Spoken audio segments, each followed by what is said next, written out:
ખાટલાનો shadow માથે હોય, કોઈ અક્ષર જ્ઞાન નહીં, જેની નિહાળનું પગથિયું જોયું નથી, અંતર્મુખ જોયું છે, બહારિક નથી જોયું.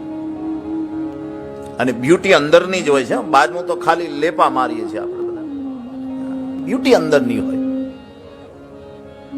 ને અંદરનું ધન જેને મળી જાય એને બાર ગોતવા ન જાવ. એટલે માએ ગાયું, નવધારે ભક્તિમાં નિર્મળ રે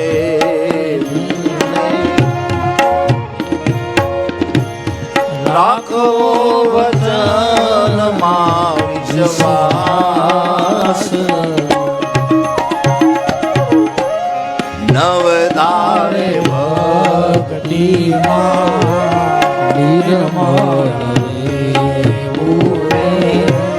રાખો વચનમાં વિશ્વાસ.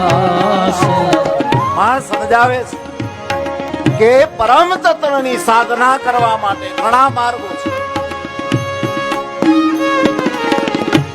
છતાં માર્ગ ન મળે, પ્રાધાન્ય ન મળે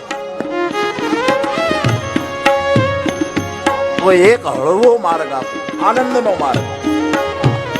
અને આનંદથી હળવો કોઈ માર્ગ નથી, યાદ રહે. ઉછલે ના ન દેના મગન રહેના ગહરી નદિયા નાવ પુરાણ. જેને કાંઈ લેવા દેવા નથી, ગમે એટલી ગહેરાઈ હોય, ગમે એટલું માપદંડ નાગવું હોય, એવું નેતૃત્વ કર્યું જેની સરળ માર્ગ દેખાય. એ સરળ માર્ગ કયો? ભક્તિનો માર્ગ છે. અને પહોંચેલા મહાપુરુષો માથે પણ એની ભાર મૂક્યો. ગમે એટલા જ્ઞાની થઈ જાય, ગમે એટલા બોધ આપવા મળી, ગમે એટલી બડાઈની વાતો કરીએ, પણ આંતરિક ભક્તિ નહીં હોય તેનું કોઈ મૂલ્ય નથી.